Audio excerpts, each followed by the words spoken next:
1999 में उस टाइम भारत के संसद में महिला आरक्षण विधेयक को लाया गया। इस मैटर पर पार्लियामेंट में बहुत बहस हुई और इस बहस में समाजवादी पार्टी के राष्ट्रीय अध्यक्ष माननीय मुलायम सिंह यादव जी ने हिस्सा लिया और उन्होंने क्या कहा। 8 मार्च 1999 में मुलायम सिंह यादव जी ने जो भाषण दिया था, मैं उसको आपको दिखा रहा हूँ। मुलायम सिंह, धन्यवाद। एक प्रार्थना करूंगा सर, आप कभी गुस्सा न हो करें। नहीं बिल्कुल बस इतना ही ध्यान रखिए। हाँ, टेंशन नहीं आना चाहिए सर। जीरो आवर में थोड़ा टेंशन तो होना चाहिए। अब जहाँ तक महिला दिवस का सवाल है, मैं सारी महिलाओं को, सारे हिंदुस्तान, सारी दुनिया के लिए शुभकामनाएं, तरक्की करे, आगे बढ़े और उनको हक भी मिले।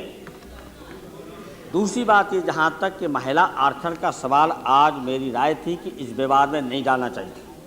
जब महिला दिवस मनाया जा रहा है तो उसमें हमारी भी शुभकामनाएं हैं, इसलिए इसको विवाद में नहीं जाना चाहिए। जहाँ तक महिला आरक्षण का सवाल है, शुरू से लेकर के आज तक प्रधानमंत्री जी से 2 बार मिले भी, प्रधानमंत्री जी को चिट्ठी भी लिखी।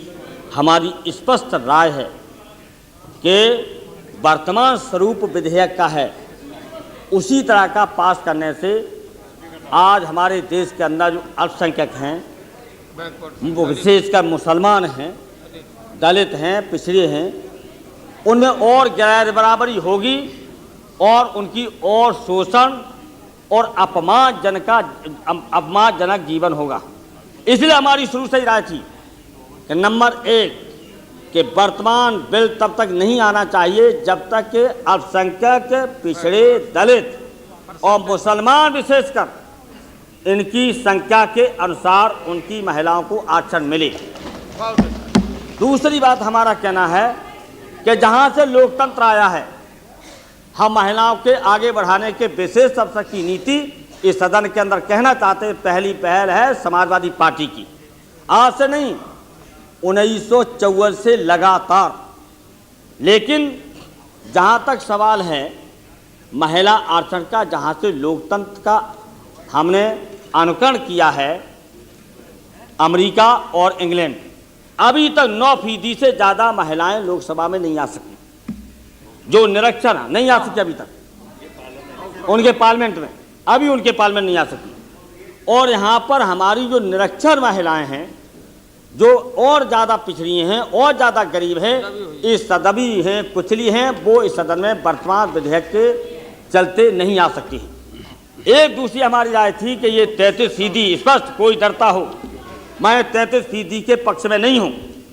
कम किया जाए, ज़्यादा 10 किया जाए।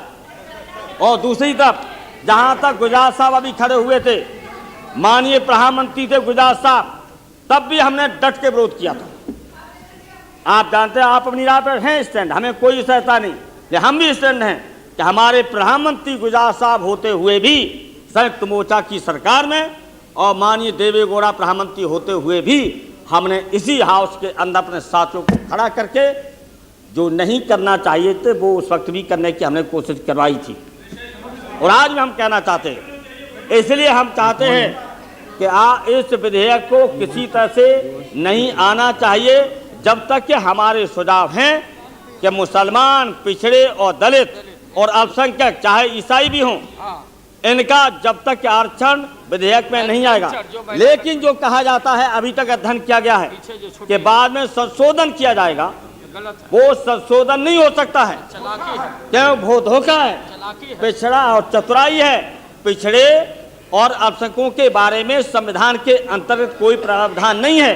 इसलिए अगर हम संशोधन भी देंगे तो संशोधन अमान्य हो जाएगा। इसलिए इस षड्यंत्र से आप बचाइए। आप भुक्तभोगी हैं। आज आधे हिंदुस्तान में मुसलमान लोकसभा के अंदर नहीं है। आज गुजरात के अंदर, राजस्थान के अंदर, महाराष्ट्र के अंदर, मध्य प्रदेश के अंदर, पंजाब, हरियाणा, हिमाचल, आज पूरे आधे हिंदुस्तान में एक भी मुसलमान पुरुष इस लोकसभा के अंदर नहीं है। इसलिए हमारी साफ राय है इस विधेयक को पेश नहीं किया जाना चाहिए जब तक हमारी तीनों बात। तीसरी हमारी बात है, वर्तमान जो नौकरशाही है और वर्तमान जो कुछ भी है, उसके चलते एक दूसरे दल के सरकार बनने पर दूसरे को नीचा दिखाने के लिए उसकी सीट को आरक्षित कर दिया जाएगा। हमारी राय है कि इसको अधिकार पार्टी को मिलना चाहिए, चुनाव आयोग को अधिकार नहीं देना चाहिए।